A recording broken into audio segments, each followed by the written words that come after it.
ঘুরে ঘুরে সপ্তাহের নিরামিষ দিনটা তো চলেই এসেছে। কি যে বানাই, আমার মা তো হয় ডাল নয় আলু ফুলকপির তরকারি। চলো আমরাই কিছু অন্যরকম বানাই। তো নিয়েছি সয়াবিন। এই নিরামিষ দিনে সয়াবিনই আমার একমাত্র ভরসা। তো গরম জলে 200 গ্রাম মতো সয়াবিন ভিজিয়ে এগুলোকে ভালো করে সিদ্ধ করে নেব নরম হওয়া পর্যন্ত। দেখো আমাদের সয়াবিন সিদ্ধ হয়ে গেছে।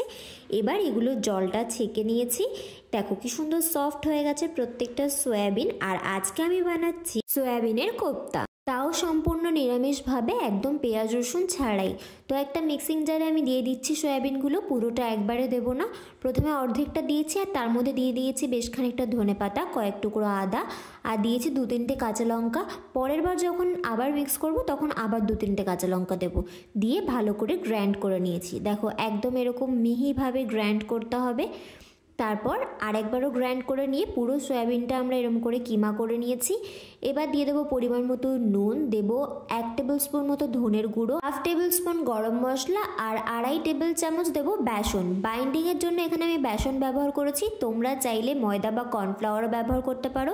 এবার এটা ভালো করে হাত দিয়ে মেখে নেব। পুরোটা ভালো করে মিশিয়ে নিয়ে হাতের মধ্যে গোল গোল করে শেপ দিয়ে দেবো। কোফতার শেপ তোমরা তোমাদের পছন্দ অনুযায়ী দিতে পারো, লম্বা বা চৌকো করেও করতে পারো। আমি গোল করেই করেছি। তো আমাদের প্রত্যেকটা কোফতা গোল করা হয়ে গেছে। এবার তেল গরম করে ছাঁকা তেলে এগুলোকে ভেজে নেব। খুব ভালো করে এগুলোকে ভাজতে হবে, আর প্রথমেই নাড়তে শুরু করবে না। হালকা লাল হয়ে গেলে তারপর নেড়ে উল্টে পাল্টে ভালো করে ভেজে তুলে নেব। এবার কোফতার গ্রেভির জন্য একটা মশলা তৈরি করব। তার জন্য 2টো টমেটো, কয়েক টুকরো আদা, 20 গ্রাম মতো কাজু বাদাম, আর দিয়েছি সামান্য জল। এগুলো দিয়ে একটা পেস্ট করে নেব। ব্যাস আমাদের গ্রেভির মশলা তো রেডি। এবার কোপ্তা ফ্রাই করার জন্য আমরা যে তেলটা ব্যবহার করেছি তার থেকেই 1 হাতা তেল নিয়ে কড়াইতে দিয়ে তার মধ্যে গোটা জিরে, গোটা গরম মশলা ফোড়ন দিয়ে বেটে রাখা মশলাটা দিয়ে খুব ভালো করে কষে নেব।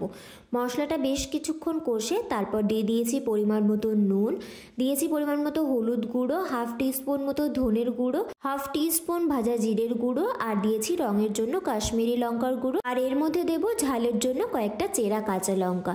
দিয়ে সব মশলাকে বেশ কিছুক্ষণ কষতে হবে। মশলা তলায় ধরে যেতে চাইলে সামান্য জলও দিতে পারো। আর খুব ভালো করে মশলাটা কষে নেবে তেল ছাড়া পর্যন্ত। মশলা কষানো হয়ে গেলে আমরা গ্রেভির জন্য এর মধ্যে জল অ্যাড করব। খুব বেশি জল দেব না, তবে এই জলটাকে এবার ফুটে দিতে হবে কিছুক্ষণ। জলটা ফুটে গেলে তারপর গ্রেভির মধ্যে আমরা দিয়ে দেবো কোপ্তাগুলো দিয়ে খুন্তির সাহায্যে প্রত্যেকটা কোপ্তাকে আমরা গ্রেভির মধ্যে ডুবিয়ে দেবো, যাতে মশলাটা ভালো করে টেনে নেয় কোপ্তাগুলো। এবার বেশ খানিকক্ষণ আরেকটু ফোটাবো। তারপর দেবো সামান্য চিনি, 1 টেবিল স্পুন মতো ঘি, আর দেবো 1/2 টিস্পুন মতো গরম মশলা। সব শেষে কিছুটা ধনেপাতা কুচি দিয়ে একবার খুব ভালো করে মিশিয়ে নেব। ব্যাস আমাদের সয়াবিনের কোপ্তা কিন্তু একদম তৈরি। সামনের নিরামিষ দিনে এটা একবার ট্রাই করে দেখতে পারো, দারুণ হয় খেতে। আর যদি তোমাদের পুরো ভিডিওটা ভালো লেগে থাকে তাহলে অবশ্যই একটা লাইক করো, আর চ্যানেলটা সাবস্ক্রাইব করে পাশে থেকো। এরকম আরও অনেক নতুন ভিডিও আসবে। আর তোমরা যদি কোনো ভিডিও নতুন দেখতে চাও তাহলে অবশ্যই আমাকে একটা কমেন্ট করে জানিও। দেখা হচ্ছে পরের ভিডিওতে। টাটা।